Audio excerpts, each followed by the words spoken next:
if this worked or not yet. Let me know in the live if this is active. I have not done a live in literally 2 years. It's going to be about a minute or two till this catches up, so in the meantime, I'm going to vamp and find out if it's working. I'm checking on this. If you are a first-time live watcher on my page, I do monitor the live stream, but if you have any cues you want me to I will assuredly get to them at the very end. I'm going to be doing all Super Chats, all Streamlabs. I will answer every question until we are done. I'm going to refresh this page real quick and see if this went through. Today, we're going to be talking about Agatha. We're going to be talking about Penguin. We're going to be talking about all sorts of goodness in the chat. If you can see me, let me know in the live what is going on. We're going to be talking about the state of comic books right now. I am actually caught up on last week's comics, so I'm going to be doing a This Week's in Comics video soon to make up for missing a week and then rapidly one right after. And there's tons of news to talk about, especially with these shows being so incredible. So I can at least, I'm on your page. Oh yeah, it's working. I'm live.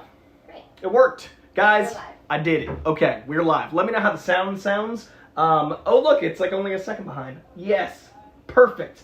I hear me somewhere in the house. So yeah, if you're new to this live, that's how I do things. I really like the lives to be super casual. I don't know how that is for rewatchability because I really try to structure my shows to be pretty formal adjacent, even though I'm not very formal. But the lives, I want to just like hang out. It is a Saturday. My birthday was on Sunday the 15th. I was out of town with my beloved fiance who surprised me with a trip. So we were out of town for a wedding, and then she surprised me with a second leg of the trip. I didn't know where I was going, and that was awesome. So ended up in New York City, got a bunch of vinyl, got a bunch of comics, had a great old time, but it meant I didn't get to share my my year with you lovelies. I like to transition to the new year and do something, so I thought a live would be a really fun way to do that, because I had an awesome birthday, and now it's time to start 36 with work.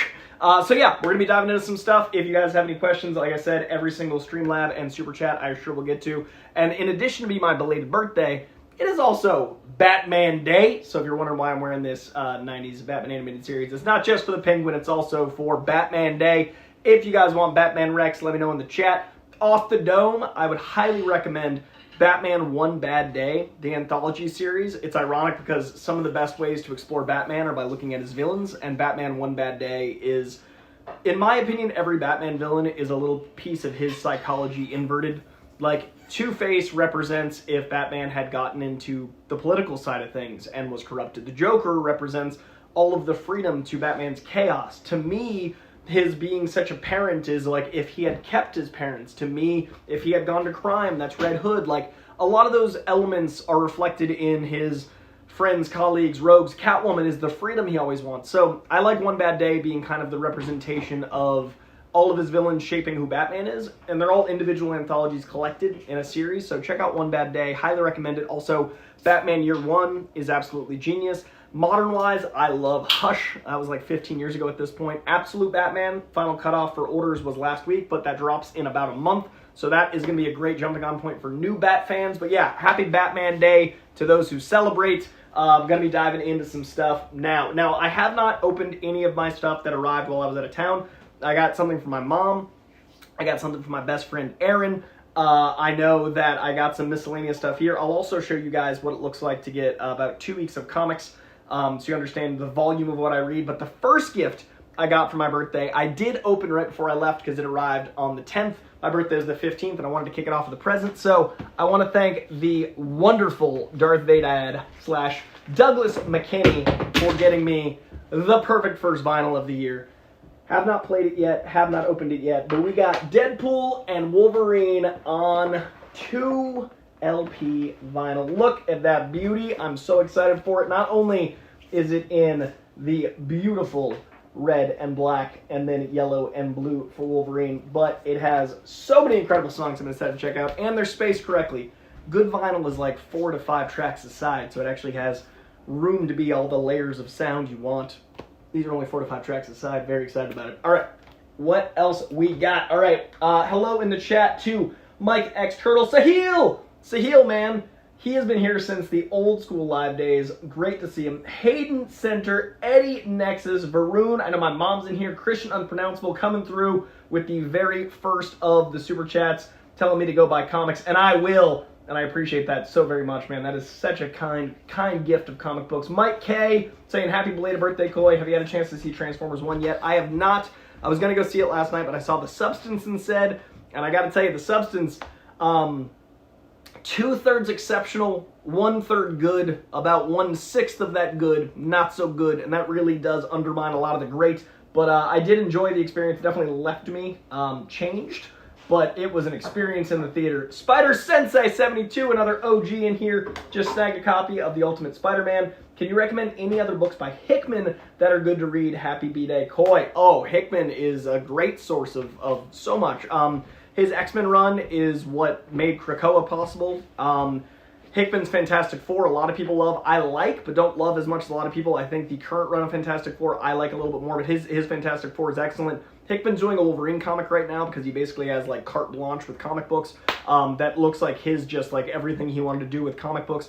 I don't think there's any Hickman that's bad. There are tiers for me, but overall any Hickman is good. So I would say look at Hickman's work, find a character you like amongst his pantheon, and start there for your next Hickman journey. It's all very dense, it's all very good, it's all very smart. But yeah, Hickman's one of the greats. All right, first of the things I got in the mail. This is a plain black box. Who knows what it'll be? All right, we got, oh, it's from Funko. From my friends at Funko, they sent me a Frankenstein monster. He is precious, he is adorable. Thank you, Funko. This is very sweet and cute. And he's in his own little spooky coffin. All right, Funko with the first thing next to Darth Vadad's incredible gift of Deadpool Wolverine. Douglas McKinney, you're an angel. I appreciate it very much. All right, next up, let's find out what this is.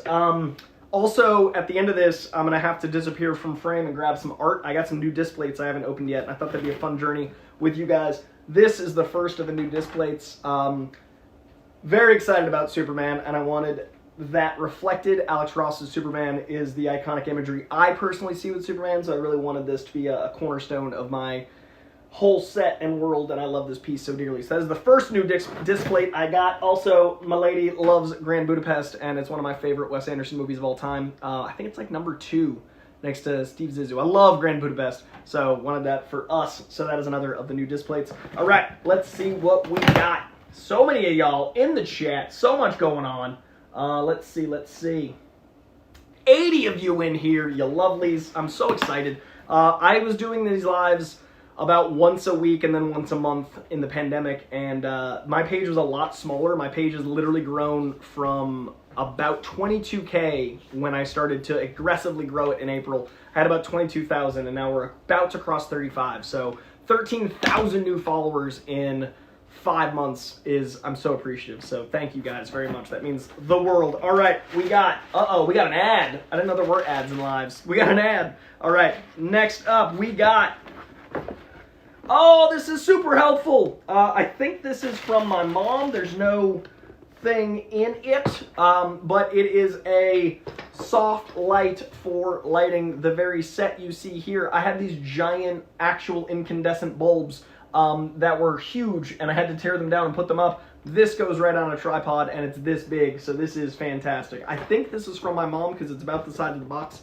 She sent me saying, hey, you have something outside. Mom, if this is from you, thank you. If this is from someone else, thank you, but let me know who it is so I can thank them appropriately. This is going to be so helpful. Just having lighting makes your image on a live so much better, so this means the world. All I have is a ring light, and everybody says my eyes look crazy, so I haven't been using it. Thank you. Much, much appreciated. All right, we got a couple more in the chat here. We got, let's see, from, oh, Olenti. Olenti's another OG. Happy birthday, happy belated birthday, Coy. Keep it comic. That absolutely will be buying me a comic. Thank you very much. It means the world. I appreciate you very much. Nate616, also repping the comics. Happy belated birthday. My birthday is on upcoming Friday the 27th. Hey! Nate616, that's my mom's birthday. So happy birthday to you, and early happy birthday to my mom. That's a good day to have. Congratulations on your engagement. What's your thoughts on DC Absolute Power event? What are my thoughts on the Krakoa era? First of all, thank you. I am ever so happily engaged. I have not had a life event in my last 10 years that felt like it was big enough to celebrate. Like, birthdays are fun because they happen every year, and like they're not, I make them a big deal. But I always had like big work events, and it was really cool to realize I could celebrate something in my life, and to share like loving someone as a celebration has been really special. So I appreciate every time someone says happy engagement, because it's like, momentous to feel like something that big in your own personal life. As far as Krakoa, I liked it a lot. I definitely felt that Hickman had a 3-act structure that they lived in the first act of for way too long. It did get a little long for me personally, but I enjoyed it. I definitely thought it was a cool way to mix things up. I personally like X-Men amongst a world that hates and fears them. Them being isolated on an island, I thought it got a little long. Like, I would have liked it if it was 2 or 3 years. It felt like it was just a little long. As far as absolute power, I think it's really humanizing the villain in a fascinating way. Like, Amanda Waller is such a good villain, and they're doing such a good job making her more interesting. I love that the trope of depowered heroes is actually working. I'm really impressed with the character building with these characters depowered, and I really think it's overall very impressive. The art's gorgeous. I like most of the spin-off tie-in books. I'm really impressed. Overall, I really like it a lot. WIL4, happy birthday. Love the use of 9 to 5 in Penguin. Hey, another day at the office, working 9 to 5. I agree. That needle drop was exceptional. Thank you for the super chat, and I totally agree. Much, much appreciated. All right, we're going to be diving in to the next box. I will see you soon. Bye. All right, I got this from, I believe this is from Boom Studios. If I recognize the address, it is. All right, so from Boom, technically this isn't a birthday present. It is, something else is just, is that for me? For me. Oh, it's for you. Yes, for once. Oh, well, there it is. Enjoy your box. So, you guys, I wanted to give you guys some context. So, this is from Boom Studios. So, I read so many comics a week, right? And people always ask, like, how? Some I read digitals that are emailed to me. Some I read in my, like, pickup list at the comic store, my own personal pull list. But a lot of studios and publishers are awesome enough to send me comics. So, this is what they look like when they come in, just so you guys know. And this is me missing a couple weeks. I thought this would be funny. So I'm a few weeks behind, and it hasn't stacked up like this in quite a while. But so this is what it looks like when I fall behind. These are comics. So when I tell you guys I read comics. That's actually heavy. That is crazy. All right, so anyone that ever says, like, it's okay, just read the Wikipedia page, they're lying. It's so much more fun to actually know what's going on in these worlds and to enjoy the intricacies of reading every page, every book, actually know what's going on. It is so hot in my apartment. All right, we got a new guy. New to the page, aptly named, a new guy. Happy belated September 15th. Thank you very much, a new guy. Very much appreciated. Thank you for the super chat. Means a lot. People saying that's a lot. Hayden says, agreed. Also reading comics. Christian unpronounceable with the expletives. I don't know if I can say on this live stream. I want to keep it monetized. Much appreciated, everyone in the chat. All right, it looks like people are entertained by this journey because now there's 90 of you in here, which means a lot because, again, I haven't done a live in like 2 years. I think it's my first live since 2022. So everyone joining me, thank you. It really means a lot to share my belated with you guys. On my birthday, I wanted to do my own thing, not be on the internet, but a belated birthday feels really special to share with almost 100 of you lovelies. That's crazy. If you look at a room of 100 people, you're all in here. I was getting real FOMO-y because my job is so social media based and it's so numbers based. It's always hard when you're comparing to people with millions of subscribers. But I love this community that we've built, and it'll grow to millions.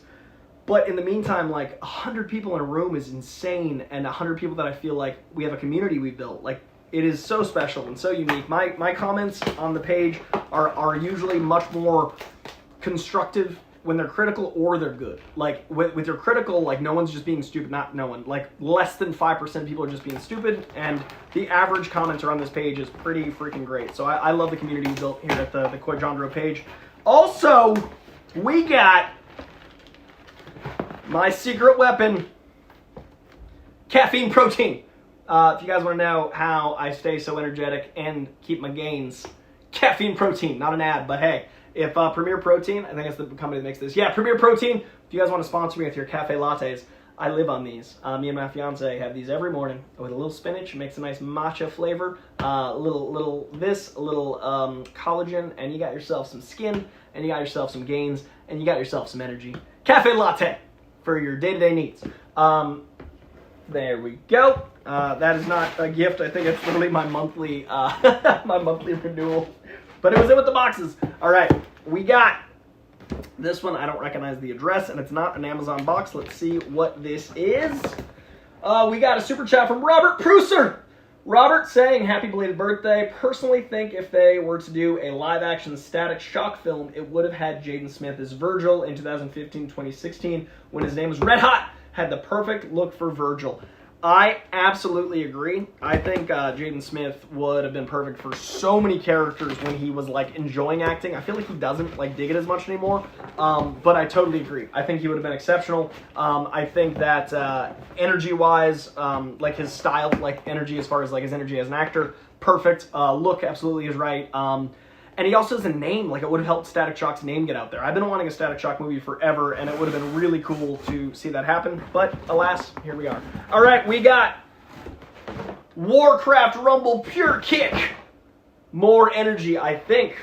This is watermelon. This is, oh yeah, these are energy hydrating packs. So they sent me Pure Kick, which it looks like it is 80 milligrams of caffeine, and then electrolytes to actually retain that water. A lot of people don't realize that water will flush right through if you don't have the right electrolyte blend. So I actually put a pinch of Celtic sea salt in my water when I first wake up, when I remember. It's not every day, but when I remember, that's my way of trying to stay hydrated. These little bad Larrys also help with that because they keep you hydrated, and they give you energy and milligrams of caffeine, plus that little bit of minerals going on in there.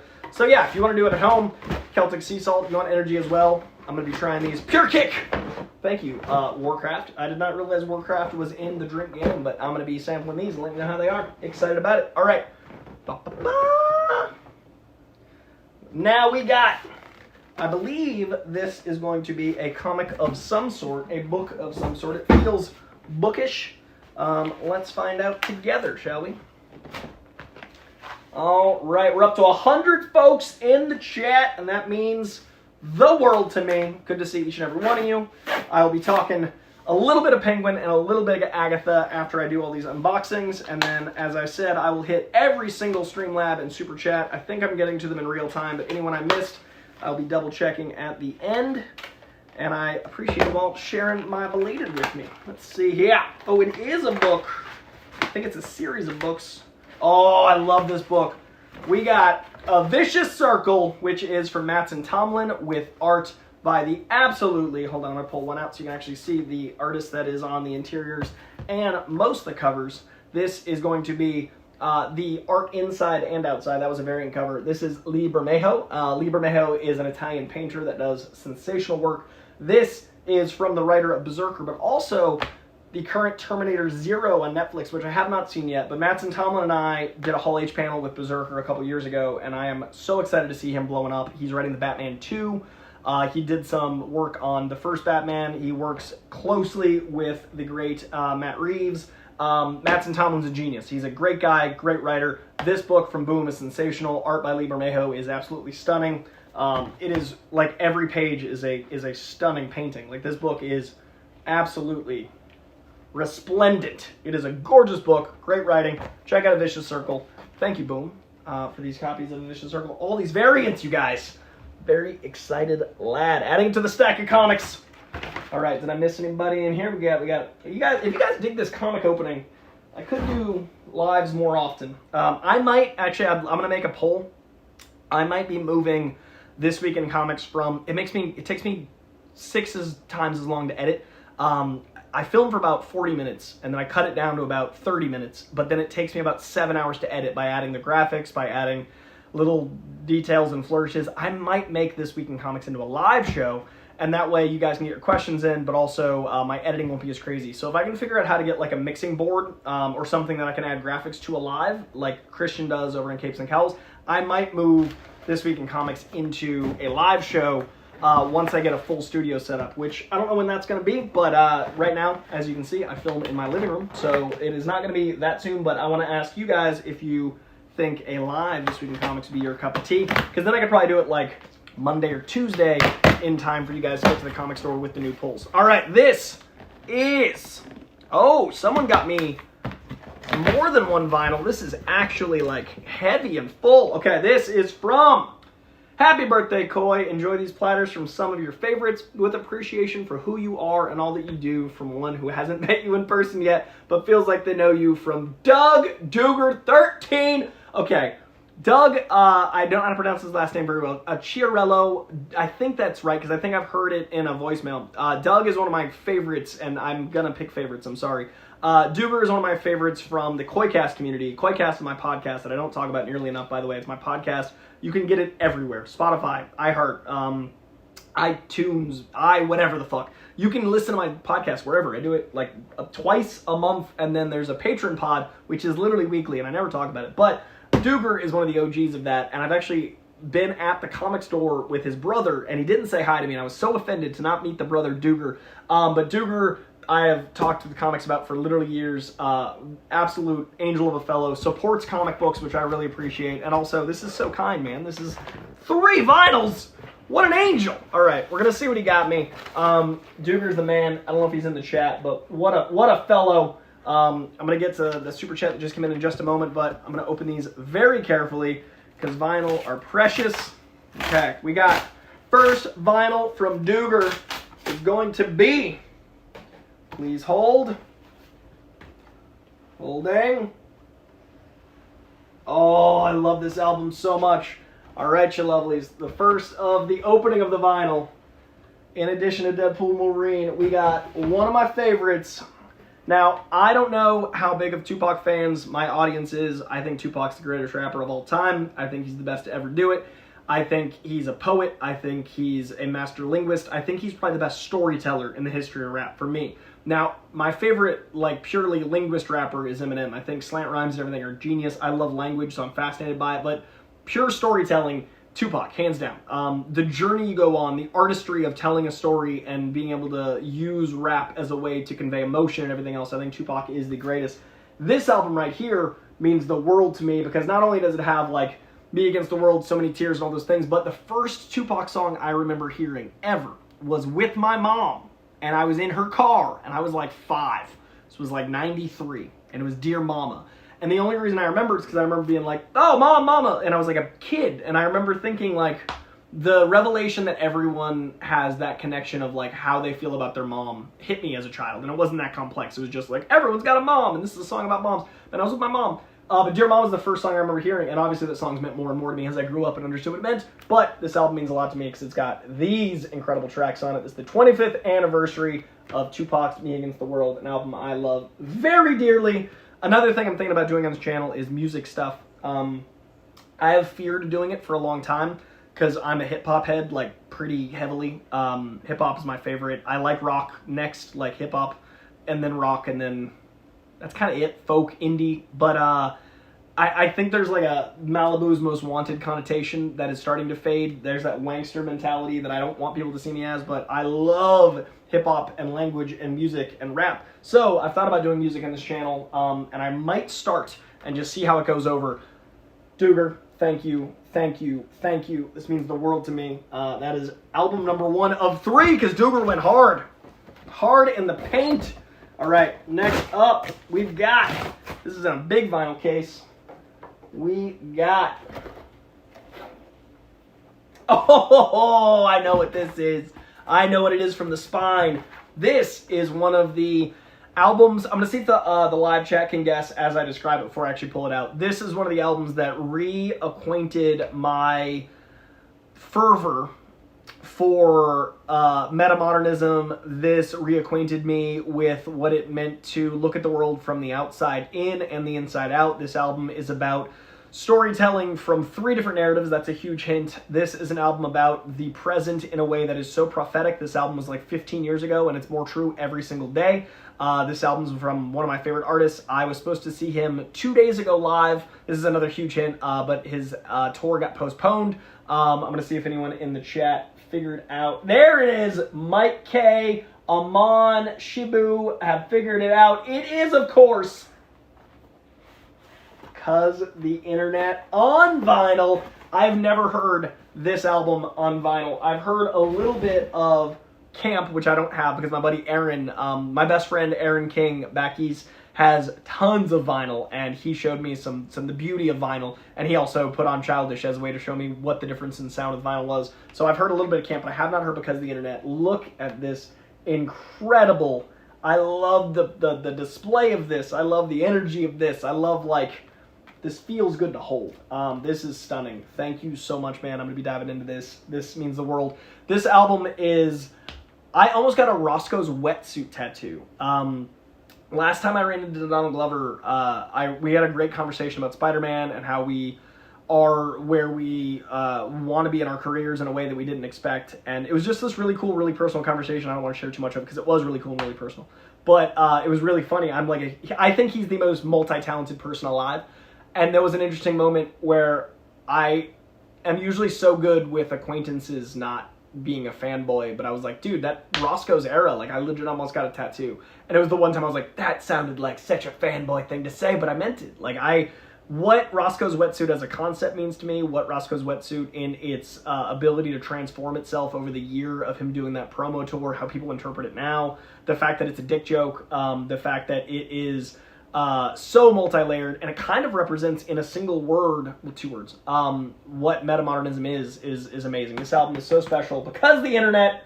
I love it so much. Yeah, holy crap. Thank you, Duger. And another from Duger.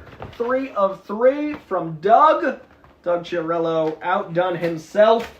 I love the Camp album too. My actual, I think Camp's my favorite. I think because the internet's my second favorite. I think Awaken My Love is my third, but I really love the mixtape, the Kauai mixtape. Like Kauai Retro is, I think, one of my favorite songs, and I love that raw sample he's got on there. It's so good. Kauai mixtape is so good. All right, I'm gonna see if you guys can guess this one.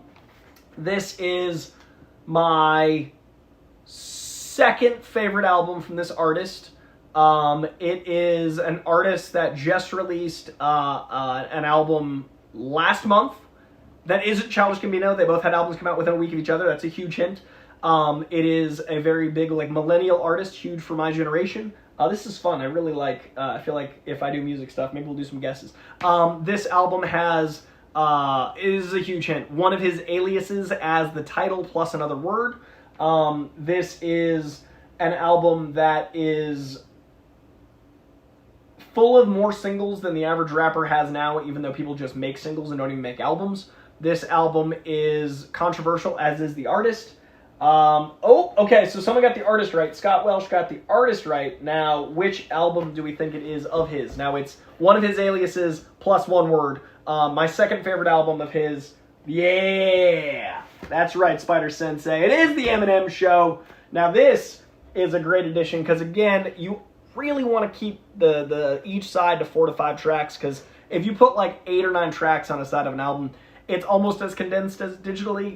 You want the actual grooves to have room to contain all that data. So I love to see a 4-track side throughout this Eminem Show. So this is a double LP with 4 sides to experience the entirety of the Eminem Show.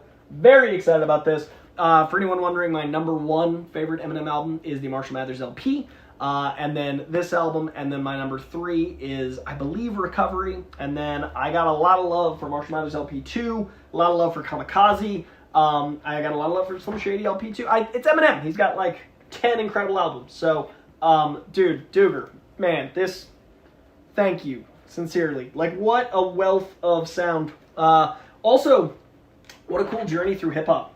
So, from the, not birth, because this is probably about 10 years into hip-hop being mainstream adjacent, but this is like early accepted mainstream hip-hop into everyone listening to hip-hop. Like, it became as big on any pop radio station as anything, to a commentary on all things pop and commentary. What a journey through sound and music. Thank you. All right, we've got one more box, you lovelies. All right. This has been fun. I've enjoyed this. Hope you guys are having fun. It seems like we're having fun. We got 106 people in here on this journey. And then after this, we'll talk a little Penguin and a little Agatha, if we want. All right. No Drake. No, thank you. I like pop music, but not that pop music. His first 2 albums were perfectly, like, I like his first 2 albums. But I've never found them to be the rap sound I enjoy. All right, we got happy birthday and happy engagement from Aaron. The aforementioned Aaron King, who I've mentioned a few times on here, who introduced me heavily to vinyl. Best friend in the world. I was the best man at his wedding. What did he get? We got... Oh, we're going from hip-hop to rock. Like I said, those are my two main genres. These are both two albums that I love very dearly. The first, we're going to switch over to rock, so genre shift. It is a smooth, vibey band that is very outspoken politically, but their music is more subtle in that, so it's not like a Rage Against the Machine. It's not that kind of rock. It's more of a vibey rock. It is... Let's see. Yeah, everybody like the stream. I agree. Let's see. It's a band who's named after a food. It is a band that plays a lot of like psychedelic-y, vibey hippie festivals. It's only one word. Ooh, good guesses. It's not Journey. It's not Portishead. It's not Fish, but that's very close. It's not Korn, but that's very close. Bread is not a band that I know, but maybe they're great. We're close with all these guesses. Okay, it's a band that is like really poppy, catchy, like earwormy. It's a band you'd want to hear on vinyl because there's a lot of horns, a lot of fun bass. It's like a big sound. It's like a larger band. Chili Peppers is two words, but I respect the guess because that is close. Meatloaf is hilarious guess. I don't listen to a ton of Meatloaf. It is a dessert, the food that it's named after. Cake is correct! And this is my favorite Cake album. It's Comfort Eagle. I am a huge fan of every single track on this album, and that is my rule with albums. I will buy a CD if I like more than half. I will listen on Spotify if I like a couple songs. I like albums. I listen to full albums because I'm an old. But personally, I like when an album is start to finish if I'm going to own it on vinyl because I don't want to skip on a vinyl. I don't want to have to move the needle. But this album, from opening with Opera Singer and landing with World of Two, good goddamn, we got Short Skirt, Long Jacket. We got so much greatness here. Comfort Eagle is a damn fine album. 180 gram re-release. Aaron King crushing it. Really enjoyed that. My dad does love Cake. Hey, my mom's in here. My mom is one of the Korn guesses. Mom, did you get me these awesome lights? Was this you? Because there was no note in the box. Thank you. This is going to help so much. Like, literally, I was doing those giant lights that you saw when you came to visit. This is so helpful because it goes down to this size. Thank you. I think this was you. There was no note. I like cake no matter the meeting, I think. How can I have my cake and hear it too? Correct, J616. How does one do such a thing? All right, let's see. There is weirdly another ad. Let's see if I can open this. All right, guys, we got one more album to open. If you are still with me on this journey, this is one of the best, in my opinion, live albums of all time. That might be a big enough hint because it is one of the most iconic live albums of all time. Sometimes I'm a basic bitch.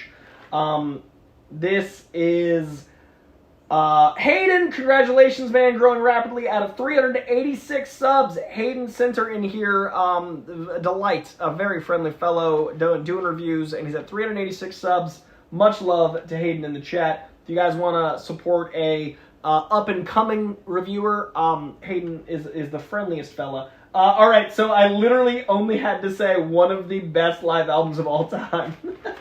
And Mike K.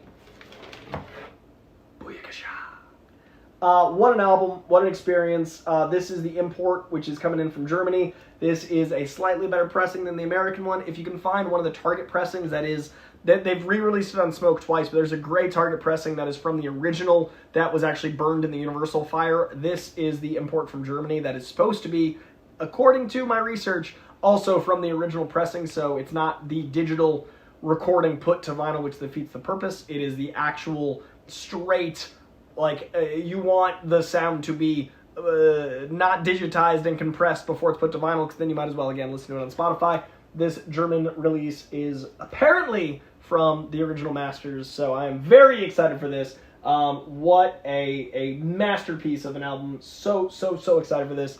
Nirvana and Cake from the homie Aaron King. He said he got me two of his favorites, so this tracks.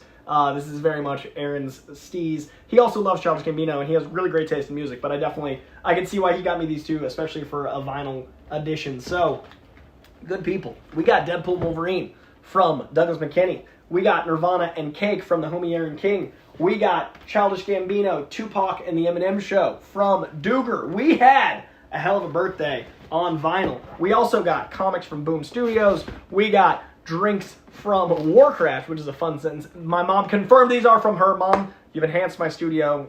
Thank you so very much. That's going to make everyone in this chat happy because now my videos are going to be better. Also, everyone in here, it is approaching 35K on my page. I really want to hit 36K this month. We're about 1,300 away, which is ambitious, but I'm going to be putting out Penguin stuff every week. I'm going to be putting out Agatha stuff every week.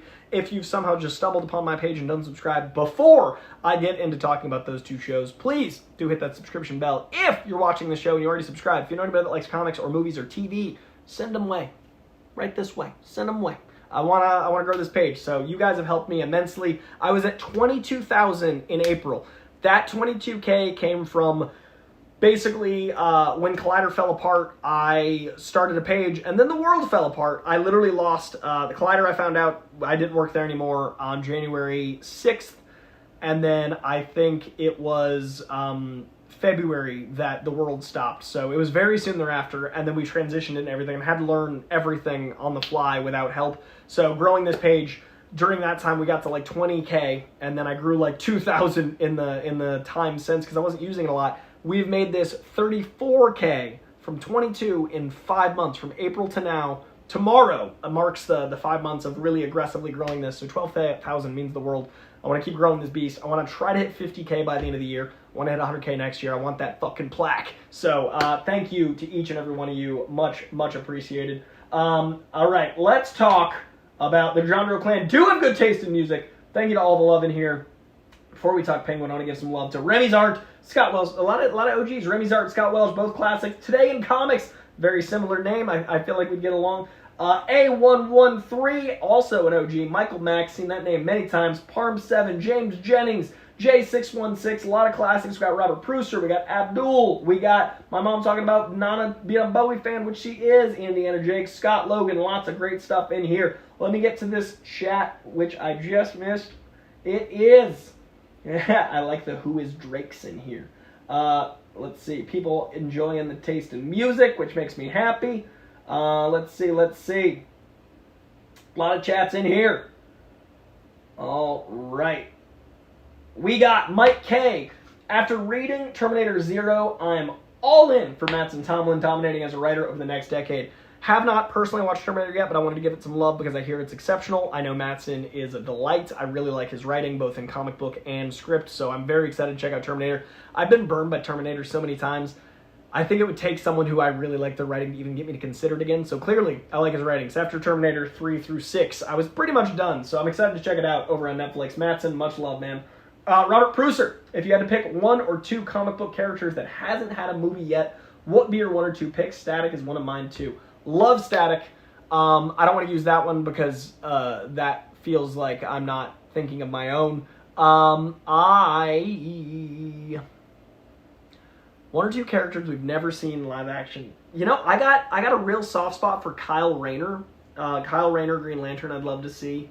I know Green Lantern is getting a huge push. I'm actually going to be talking about that in This Week in Comics. They hired the Iron Claw director to direct a bunch of episodes of Green Lantern. So that show's now got like the craziest showrunner, craziest writing team, one of the craziest directors. Like that show's stacked in the behind the scenes. Kyle Rayner and Mr. Miracle. Mr. Miracle means a lot to me. It's a very dark character that uses humor as a defense mechanism like Deadpool, but in a more morose way. I love his sensibilities. I love that he can escape anything and he's just trying to escape his own life.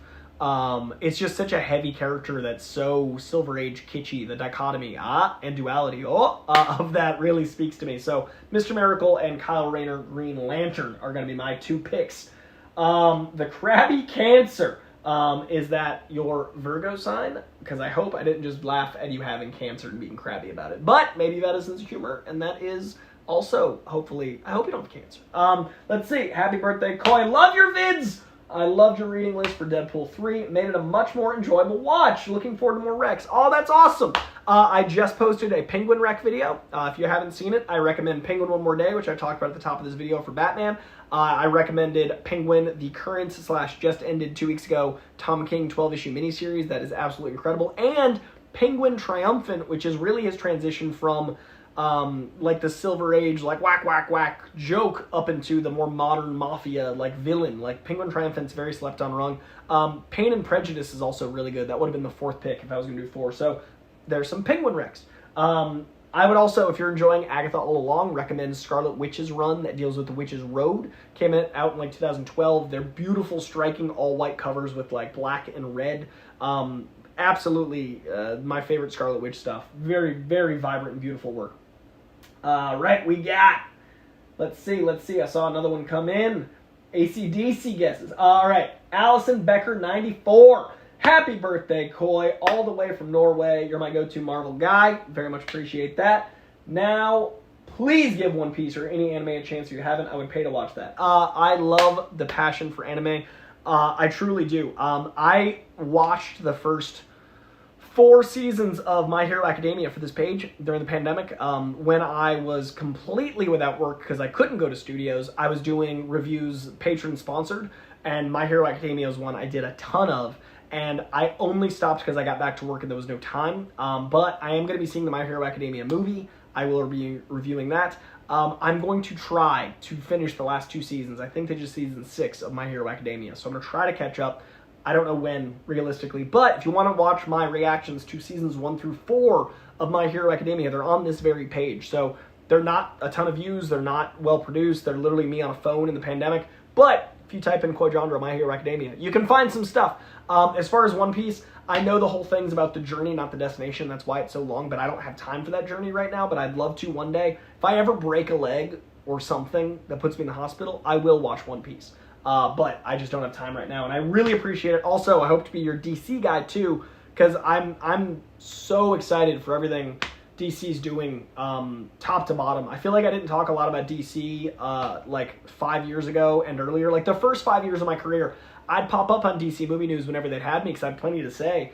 But I feel like people didn't see me as a DC guy, so I didn't get the views I needed to rationalize it. And now I'm forcing the narrative with Batman and Superman and Supergirl and Green Lantern. Like, I need people to know how much I love this stuff. So expect a lot of DC out of me. Even if it doesn't get the same amount of clicks, I'm going to try to get people to listen to how much I love those characters too, because they mean the world to me.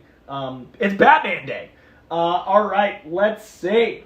I don't want to break a leg, by the way. I don't want to watch One Piece that way. I'm just saying, when something happens that slows me down, or when I get free time, I will. But until then, it's tricky. Yes, agreed. Don't want to break a leg. Very fair. Let's see. You guys are killing it. There's so much coming in. Jack Bloom, 4. Hey, Coy, happy belated birthday. Love you as a person. I always enjoy when I see you. You're a delight. You're one of the really lovely, articulate, funny, and all-around amazing person on the internet. Thank you so much for those kind words.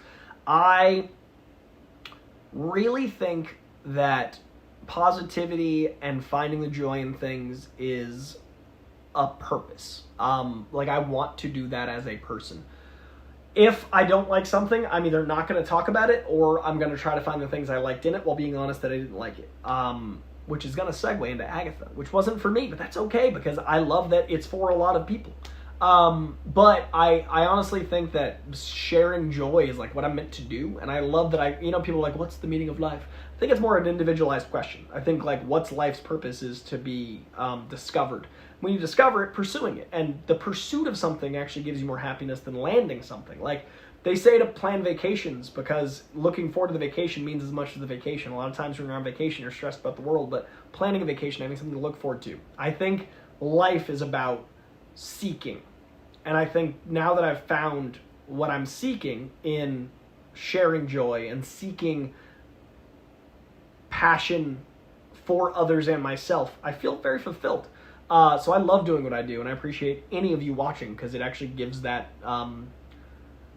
if you speak and no one's listening, it's kind of just being a crazy person. So I think it gives it purpose. So thank you for being here, and thank you for listening, and thank you for enjoying that joy. And I will always strive to be the most articulate version I can. I will always strive to be the most informed version I can. And I'll try, as best I can, I'm human, to be the fairest version I can.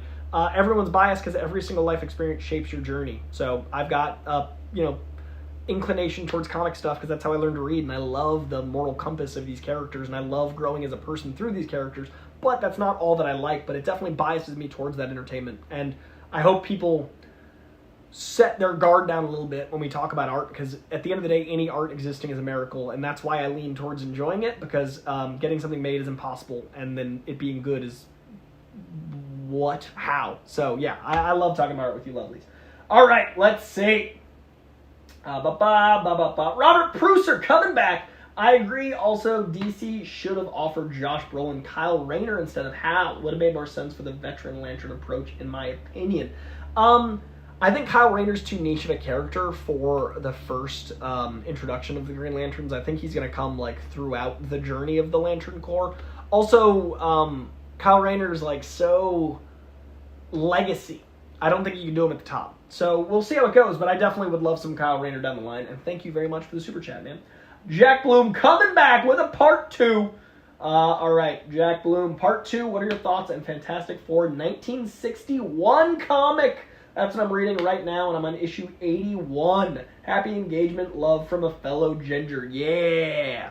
Daywalkers, living together, surviving, doing it, wearing sunscreen, dodging that skin cancer. Let's see. I like the Fantastic Four run from 1961. It is so of the time. I like its energy of pure madness. I like that Kirby is such a voice as well as a visual artist. I really love that it feels so timeless but specific to the time. It's so unique. Fantastic Four is so unique. So I dig it. I really like Doom a lot. It's one of my favorite characters. I've always loved Johnny Storm quite a bit. I'm learning more and more how much I like Reed as I get older. Sue Storm, I think, has always been one of the most captivating characters, and the Thing is one of the most he's one of the most like Beauty and the Beast. Like, he's such a broken man that is so good underneath all of that. So it's a beautiful archetypal family. I love the villains in there. I like some of the headier concepts like the Negative Zone. I think Fantastic Four are great. So that run is obviously the cornerstone of all that. So I really dig it. 81, you're deep in. That's a fun time, man. And thank you again. All right, let's see. Nana and Lucas are huge anime fans. Absolutely. Spider Sensei coming back. I just picked up a copy of Batman Damned. It is a Batman story narrated by John Constantine. The artwork is phenomenal. Grab a copy if you can. Batman Damned is funny because that's actually the art I almost used for today's Batman Day. I went selfishly with a picture of me and my pops. If you go on my Twitter, me and my dad, I'm in a Batman onesie. Happy Batman Day. But yeah, I actually almost used some Batman Damned art because it is so gorgeous. Highly recommend it. And if you can find an original copy of the first printing, you can see Bruce's Wayne. And it's worth some money because it's just hanging. It's a great use of nudity as vulnerability, which I think is important to show. But they also, the second print on, did not have Batwayne. So if you want to see little, I don't know what words I can say on YouTube. If you want to see it, you can read that comic. It's out there. Let's see. Wild 4 coming back. Coy, if you ever want to explore more manga, I highly recommend Naoko Arusawa's works, Monster. It is a great intro to his work. 20th Century Boys is also fire. Manga is absolutely an intriguing thing, but like I lifted up the stack of comics that I read like weekly. It is just so hard to even read those, and I do This Week as Comics every single week. It's about 20 hours of reading, and maybe more, like 20 to 30 hours of reading, because it's like 70 comics, 50 to 70, but it's a lot. And then gathering the news, and then filming, and then editing. It adds up to about 30 hours. That is about a $14 payout from YouTube. So it breaks down to about 50 cents an hour. Now, reading comics is obviously, I'm going to do that anyway, but I want to read everything so I can be honest about what I think the best ones are. That doesn't leave a lot of time for manga. And I want that page, the reason I want this page to grow is eventually I want to get some sponsors to like offset. Like if I can get the views up, then I can get like a brand deal from, Magic Mind or whatever. And then it's like, oh, they're paying for this, so even if the video only makes like $100, it still balances my time out better. So that's the point of trying to grow all this, but all of that doesn't leave a lot of time for manga, unfortunately, as much as I appreciate the recommendation. Audience, if you want to check out some manga, apparently Naoko Urasawa's work, Monster, as well as Century Boys are fire, so if you're a manga fan, check those out, according to Will 4. All right, we are. Let's see. All right, people are understanding the busyness. I appreciate that. Let's see. People are reading Life Story. Go Hansen with the Schnepp love. Much love to King Sweaty. Yes. Yes, we are almost caught up. Indiana Jake, your preferred lineup for the first MCU X-Men. Not Wolverine. My main thing is just not Wolverine. I'm okay with the Wolverine solo. I'm okay with the Wolverine show. I would have a 5-season Wolverine show each decade. It's a different season. But God, I don't want Wolverine in that main X-Men run, because then it becomes Wolverine and the X-Men again. My ideal lineup would be Storm, Cyclops as team leaders. I would have just intermixed. I'm not going to pick who the leader of each is. But team, I would want 2 teams, the gold and blue team. And I would want somehow in the mix Cyclops, Storm, Jean Grey, Beast, Angel, Gambit, Nightcrawler, Rogue. I got a real big soft spot for Banshee, Jubilee,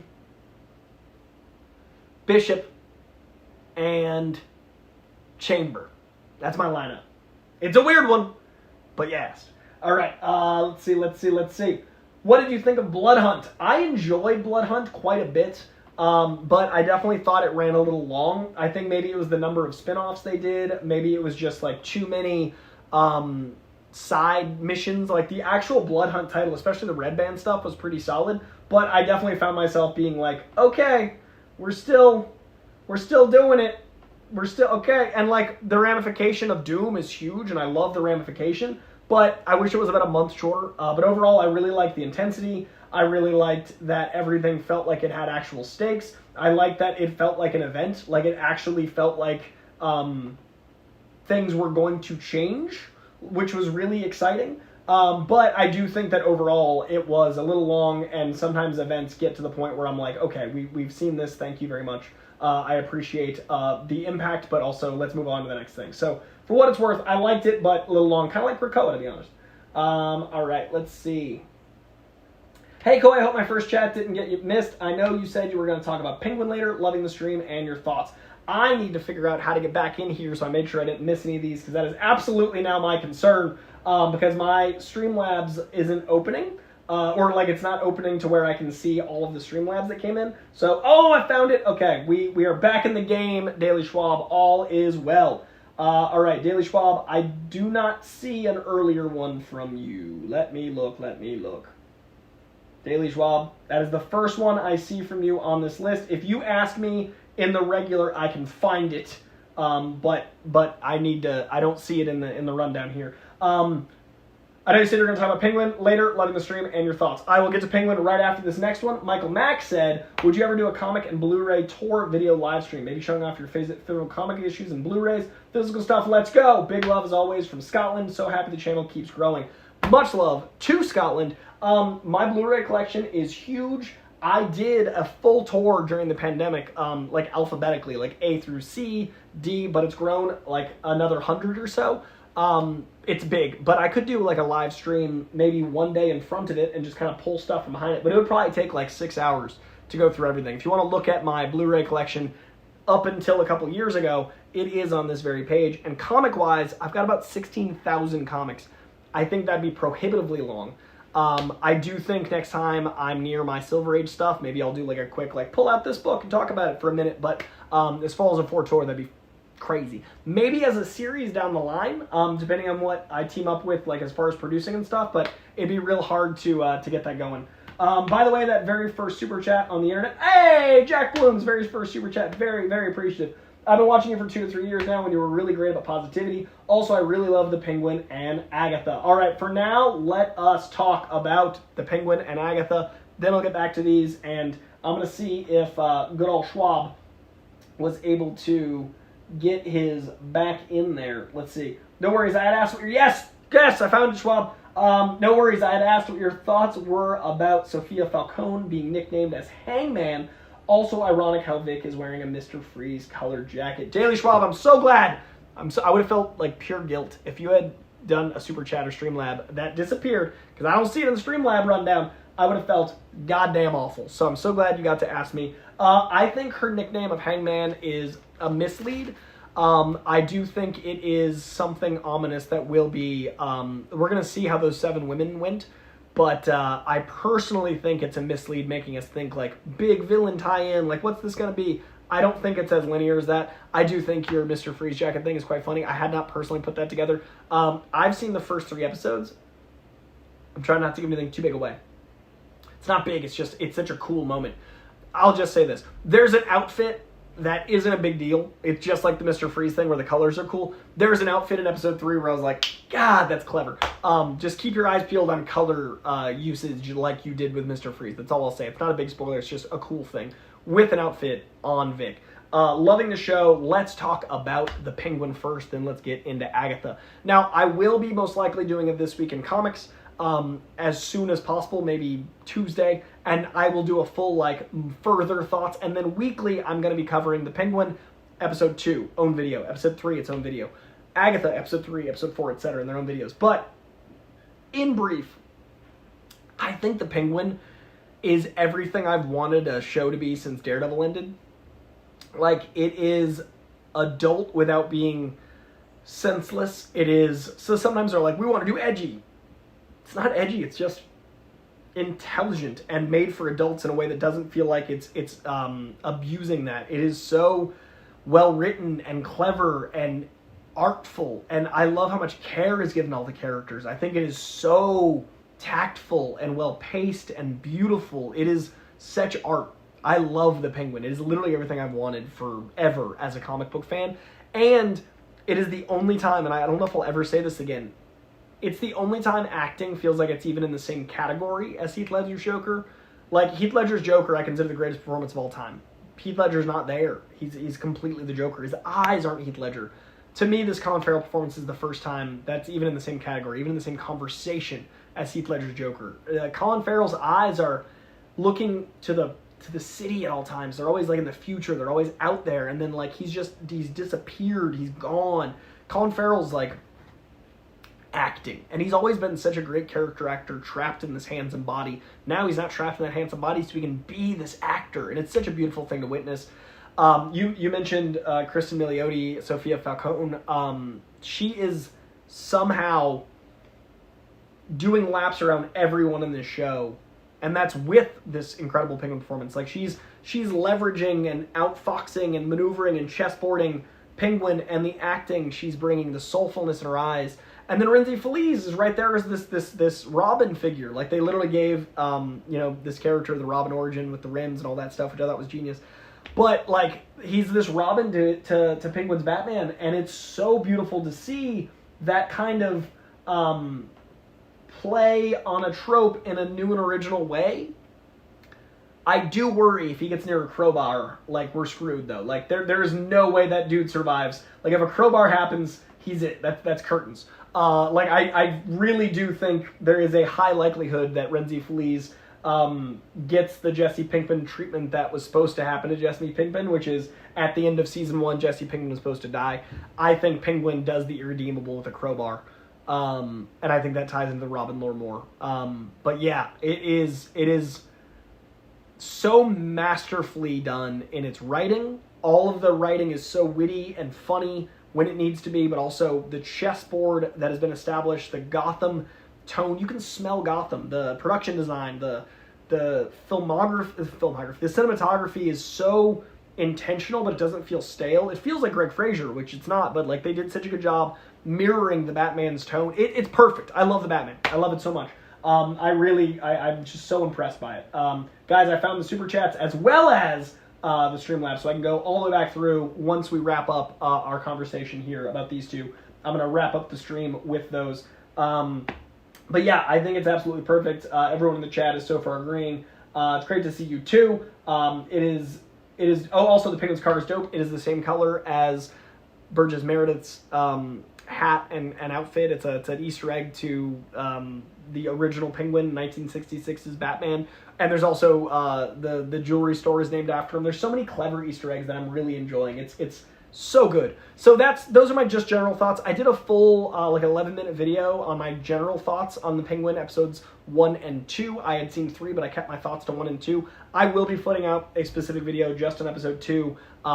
Hopefully the night it airs, so keep your eyes peeled on that. As far as Agatha, Agatha's really tricky because it's not made for me at all. Agatha is a show made for people that enjoy campiness a little more than I do, and that's okay. I love that they have a show. I mean, there's 40 Marvel properties. I don't want everything to feel the same, and I don't want everything to be made for me. So Agatha I'm watching and enjoying as an observer of people going like, that's for someone, and I'm just happy for other people. I was in Rocky Horror Picture Show, 4 years in Rocky Horror in LA, and I don't like a lot of stuff outside of Rocky. Like, I like Rocky, but other stuff in that same vein I don't connect to, and I feel like this is for people that connect to all that. I'm not a big musical theater guy. This is absolutely for musical theater kids. So I'm just stoked for them. It's not for me. It's not badly made by any means. It's not a bad show. I don't think it's poorly constructed. I don't think it's poorly written. I just think the writing isn't for me. I don't think it's poorly acted. I don't think the acting so far is for me. I did like the second episode substantially more than the first. I thought they rushed the True Detective stuff, and the tone they chose for that Mayor of Easttown True Detective blend didn't fit for me, didn't feel right. But Aubrey Plaza, I would read the dictionary. I was briefly in a movie with her back in the day, and she is as fascinating as any role she's played, and she is absolutely the inverse of her character in Parks and Rec as far as friendliness. She's a delight. Yeah, Aubrey Plaza is the best, and I will always support anything she's done. But I honestly think that I'm more interested in like the movie she's in than the overall show. Like, she feels like she's in another thing. Also, hot take, I've only seen the first 2 episodes.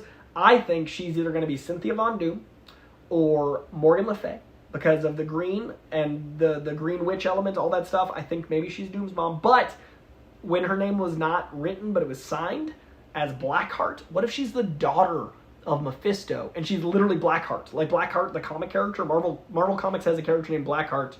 What if she's Blackheart? How crazy would that be? I love that idea. So, maybe that. I don't know. But yeah, I think she's one of those 3. As far as, like, the overall show, it was cool to see the characters from Westview again. Shout out to the homie Emma Caulfield. My friend is back on this show. I'm so happy for her, but, like, I just don't feel as connected as it did in WandaVision. WandaVision did all the same stuff that episode 1 did, where it played with tropes and everything. I just thought it did it better. And that's not a knock on Jack Schaefer. I just think Jack Schaefer, who wrote and directed this, is making it for an audience that I don't have the same connection to. So, it's a good show, but I'm happy for the people that love it. I will be watching it and covering it, but it is a great example for people that think I like everything, for me to be like, I can not like something but see that it's quality for others, and this isn't for me, but I'm happy for the people it's for. I don't like everything. I just usually only talk about the stuff I like. This is Marvel, so people expect me to talk about it, so I will be. It's not for me as much as other things, especially like WandaVision's my number 2 show in all of Marvel MCU. Like, for me, it's Loki, then WandaVision, then a lot of feet of other stuff, and then the rest. Like, WandaVision is exemplary, so I was really more excited for a sequel to WandaVision, especially set around the Salem Witches. I'm from Boston. Like, witchcraft in that world is fascinating to me. I met Catherine Hahn at a thing, and we talked about Salem Witches, and we talked about witchcraft, and this was right after WandaVision. She was shocked. I mean, like, was a fan of Agatha Harkness. She was like, that's an actual character people care about? I was like, I do. But it felt like it was more for me than it is so far. That said, second episode, way more for me. Could grow on me. Could develop. By 3, I could like it even more. By 4, maybe I'll like it a lot. By 5, maybe I'll love it. There's 9 episodes. It could grow. I will continue. I just wish I liked it more right now. So those are my broad general thoughts for the 2 of those shows. Buffy fans stand up. Hell yeah. I think Morgan Le Fay says Mashpee. All right. I am going to check all of these and make sure I hit every single one, because it looks like I got them all right here in front of me. Let's dance, you lovelies. And then I'm going to speed through the live chat. And then I am having a couple friends over to a bar to actually do like a belated birthday hang, like 5-6 people and just some beers. So I'm excited. So once again, thank you to Christian Unpronounceable, to Mike K asking about Transformers 1, Spidey Sensei asking about Hickman, Alenti with the birthday love, Nate 616 on the 27th, their birthday, excited about that. Will 4 talking about the 9-to-5 use of the Penguin, a new guy just giving some love and happy belated for the 15th. Daily Schwab, found ya. Yes, it actually appeared here when I slowly went through. I am very intrigued by the Hangman elements, and I think the Mr. Freeze jacket is a mislead, but we will see if that comes to fruition. Also, directly to you, keep your eyes peeled on some other outfit color choices, especially in episode 3. Robert Pruser, happy belated birthday, talking about Jaden Smith as Static Shock, which I love. Mattson Tomlin on Terminator Zero. Mike K bringing it back. Robert Pruser, 1 or 2 comic characters, talked about Kyle Rayner and Mr. Miracle. The Krabby Cancer, Deadpool 3. I am so happy my reading list helped you enjoy that movie even more. That makes me very happy. Allison Becker, 94, giving me some recs and me giving you those recs. Jack Bloom, I really appreciate the kind words, and that made me go on a little rant about the importance of finding your path and kindness in general. Kyle Rayner with Robert Pruser talking about that being the introduction with Brolin. Talking about Fantastic Four with Jack Bloom. Batman Damn Spider Sensei, talking about the uncensored cut that came out first. More manga recommendations from Will 4. James Jennings asking about Blood Hunt, my preferred lineup for Indiana Jake. Talked about that. 1 to 4 special presentations of X-Men. There we are. We're back to the new stuff. Robert Pruser. Guys, my nose is like so sweaty and I'm getting like little droplets of sweat tickling my nose and it's causing like pure chaos. Robert Pruser, if you had to pick 1 to 4 X-Men special presentations, who would get one? Storm. If you guys want to check out Real Rejects, Coy's Comic Corner, I did an entire video on Storm getting her own solo and how important that is to me and how much it is perfect. She's the most cinematic mutant. Like, her powers are Roland Emmerich movies. She is a fascinating backstory. She's a leader of X-Men. She's captivating. She's the perfect character for a solo. Cyclops, only because people don't realize how great he is. I feel like Storm deserves her own movie because she was mistreated and because she's so cinematic. Cyclops, no one knows how great that character is because of how poorly he was written in the other X-Men movies, which is why I don't want Wolverine in a solo. In a team element. I'd like him in a solo, but I'm not going to pick Wolverine for my 4. Those 2, Gambit, because I'd like to see a New Orleans-based story with the crime elements. And then, man, that's hard. I want to go something like weird. Forge. It's not that weird, but I want to see Forge's powers explored long form. I'd love to see some Native American character representation in a way that's creative instead of destructive. I feel like American media uses Native Americans still like the Wild West. Forge, Storm, Cyclops, Gambit. Forge, Storm, Cyclops, Gambit. Those are my 4 special editions. Different reasons for each. Hope those line up. I would like to see those. Daily Schwab, back at it.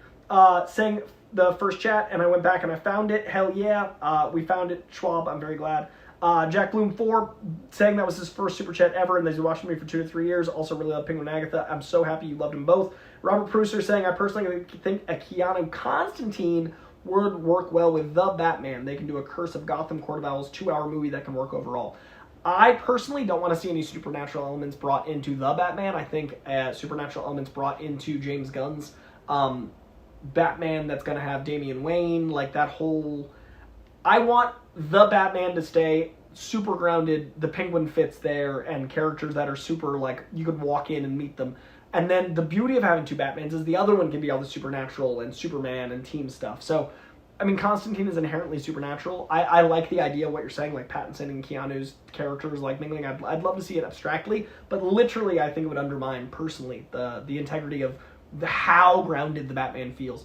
I love that the Penguin feels like a guy you could know and hate and avoid. I don't want magic brought into that, but I do want All-Star Superman to intermingle with Batman and intermingle with magic, and Damian Wayne's Batman, whoever they cast, Jensen Ackles or whoever, to be like that world. I want that so bad. Cake and eat it too. One of each would be absolutely my jam. All right, I'm going to make sure I didn't miss anybody, and then I'm going to zoom back through all of the stuff real fast. Happy birthday, you're a geek superstar. Thank you, Chas! All right, guys, there's been 100 people in here for like an hour, and that makes me so very happy. We started at 80. It stayed strong, went up to 100, and has been at 100, and that is amazing. Anomaly, you are top tier. Your reviews are always so insightful. I love how much you love great storytelling and crafts. Best wishes and enjoy your loved ones.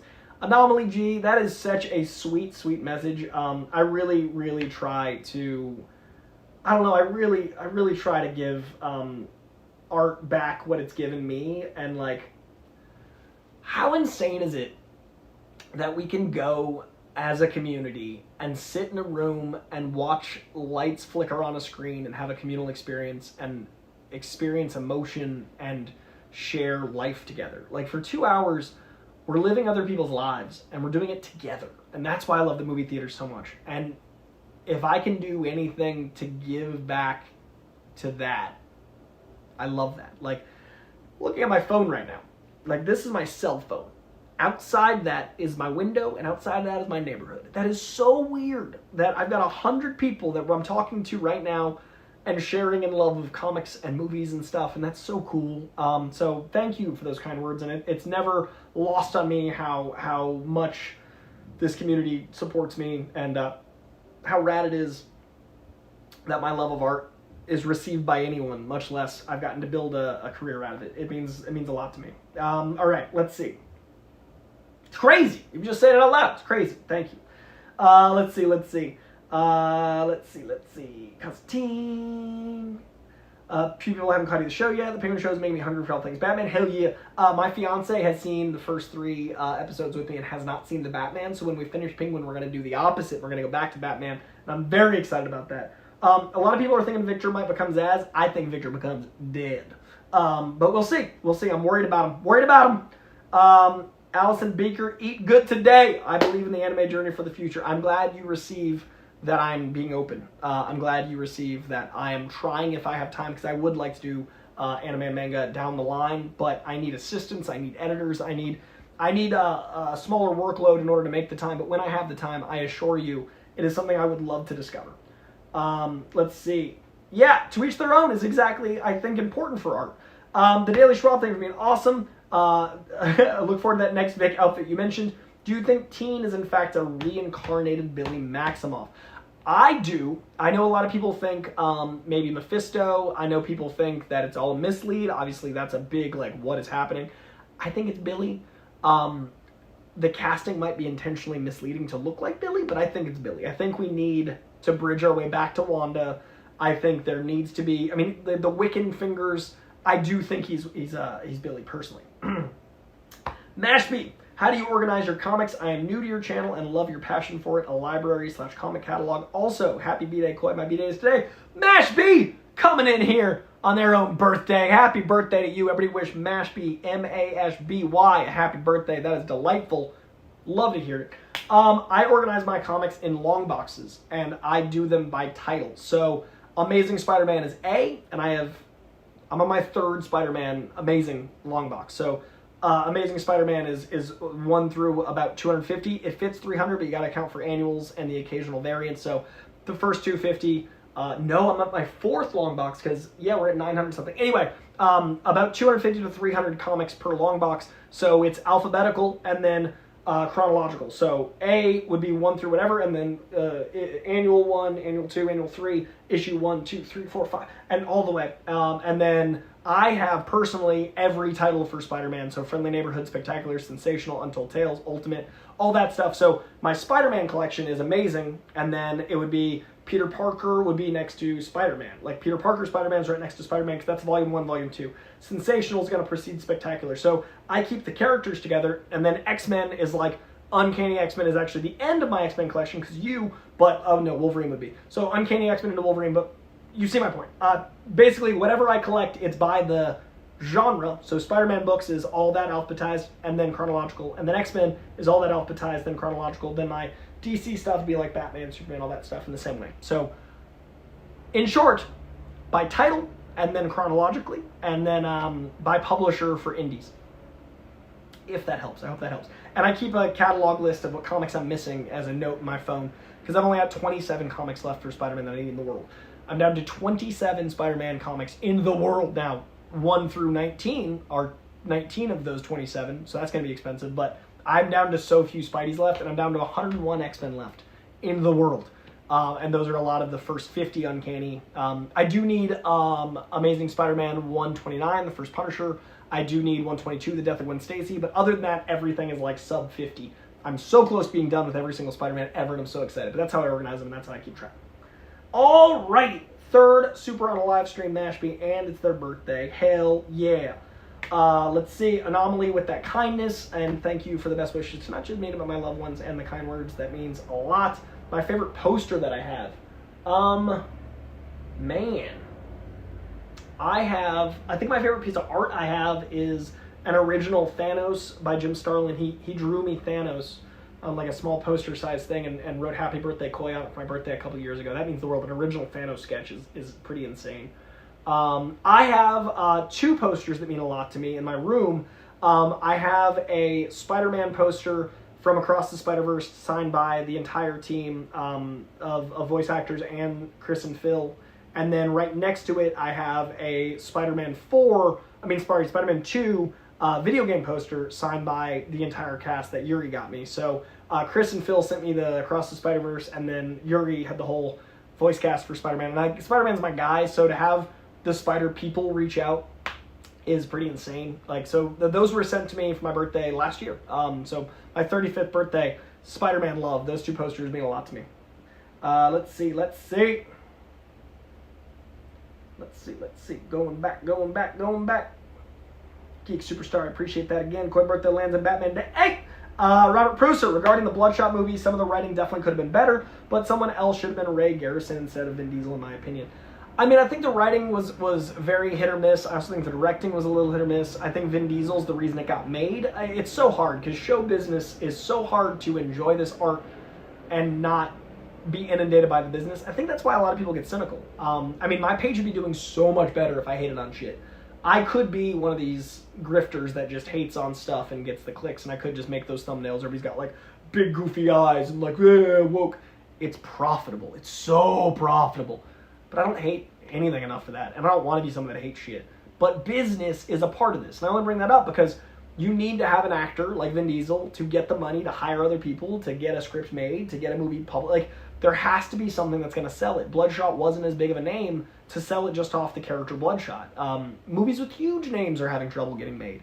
Budgets need to be looked at, but also, like, stuff's expensive, so it's hard. It's hard in this competitive market, and streaming is killing everything. Like, streaming is really dangerous in the movie space. Like, a $300 million movie on streaming, that hurts a lot of other industries. So I just think that we need to really reevaluate what the industry is, and I think Vin Diesel was the way Bloodshot got made. It didn't work out, but I think I understand on paper how it happened. Happy belated birthday, Coy. Let's get Coy to at least 35K before year's end. 35, we're going to make 35K next week. Rick Costa, you are one of the OGs as well. Rick, always appreciate you. I want to get to 50K by year's end. 35K, I'm thinking by month's end. I want to get to 36K by month's end, if at all possible. Because 36th birthday month, it'd be pretty cool. But yeah, we're getting there, guys. We're killing it. We're up 12K in 5 months. I think we can do another 15K in 3 months. I think we got this. I believe in us. So yes, please subscribe. I appreciate you very much. Rick Costa, always appreciate you, man. Thank you very much. Let's see. Love your energy, man. Thank you, Mario. Happy belated Coy. Oh, lost it. Happy belated Coy. Here's a question for you. How would you feel if Spidey 4 went the Ant-Man and Wasp approach? Movie does its own thing and then it ends with something to tie itself to the Avengers. That would absolutely be my preference. I've been wanting a Spider-Man movie that was small and contained forever. I've been wanting something that was street level, for lack of a not overused term. Spider-Man should be friendly neighborhood. We haven't had that yet. Spider-Man kept leaving New York. He left New York in the first film. He was in it briefly, but then he went on a trip in the second film. He went to space in the Avengers movies. He's been everywhere but New York.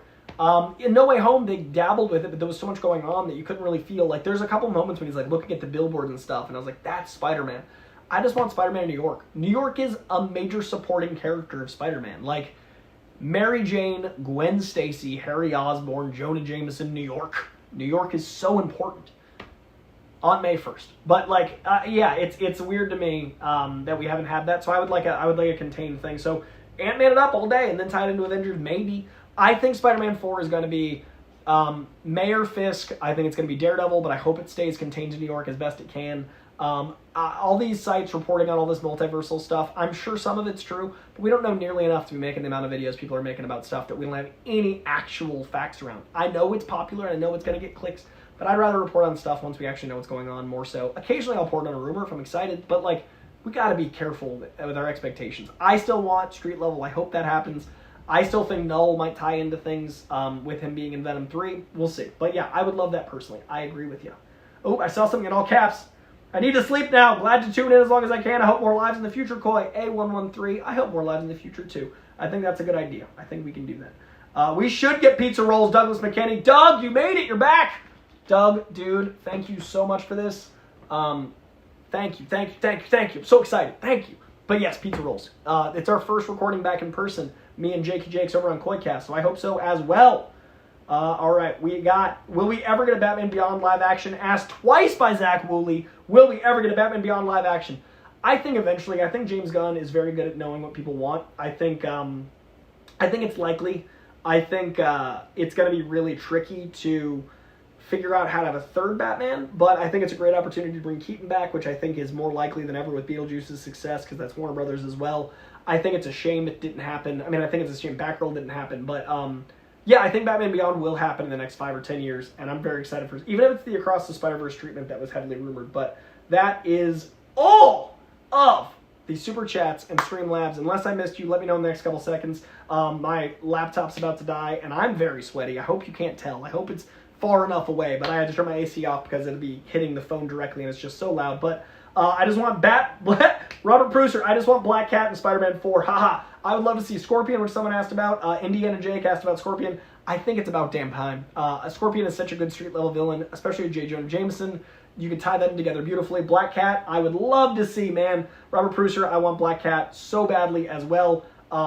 One day, maybe. If I missed a Super Chat or a Streamlab, let me know. I'm refreshing right now, but I think we got everybody. This has been an absolute pleasure, you guys. This was such a fun way to do a belated birthday stream. I had a great birthday with my fiance, and I really appreciate getting to do a second birthday with you lovelies. Mr. Negative, definitely Hayden. I think that is my big prediction, especially with Destin Daniel Cretton being such a martial arts-minded director. And I think Steven Yeun, since he's not playing Sentry, he said he was interested in staying in the Marvel Universe. A lot of people thought that was a mislead. I think it's legit. Steven Yeun, Mr. Negative, directed by Destin Daniel Cretton. Have him running Feast and Aunt May's Honor, and then something, makes people realize he's not the nicest guy. Street level, but still big, multiversal, potentially. We'll see! That is going to do it, you lovelies. This has been an absolute pleasure. I'm going to get a This Week in Comics up as soon as possible. I just finished reading them 10 minutes before this live stream. I just finished Uncanny X-Men #2.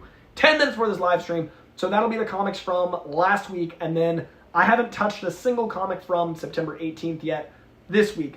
So bear with me, but I will be getting stuff up to you guys. 100 people stay to the end. 100 people consistently for an hour of just me enjoying you guys and having a little belated birthday. Thank you to everyone, every single person that threw in a Super Chat or Streamlab. Thank you to every single person that sent me something. These vinyl are incredible. These gifts, these lights from my mom. Thank you all so much. And thank you to every single person that's in here. 100 people is so many people in a room. It's crazy to think there's that many people just watching this, and we're all sharing this experience. So thank you very much for being a part of this page. Please, if you haven't subscribed already, hit that subscription bell. Please like this video so the algorithm does something with it. Please leave a comment in the chat when this is over. Let's have comments in there so we can talk about what you guys want to see on This Week in Comics. Let me know what else you want to see from this page. I am thinking like maybe a physical media tour. I am thinking about maybe adding music. Let me know if you want to see music. Let me know if you want to see physical media stuff. Let me know if you want to see more of anything except anime and manga because of time-wise. But let me know what you want to see more of. More comic recommendation videos, that sort of thing.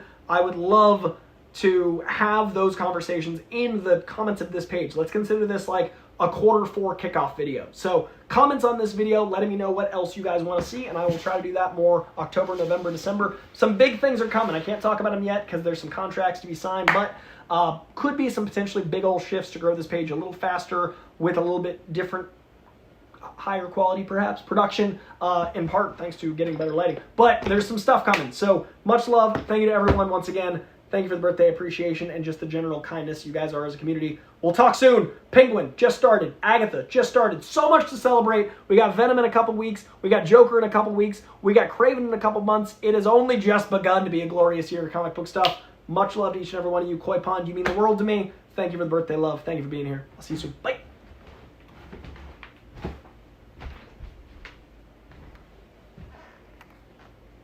Post-credit scene.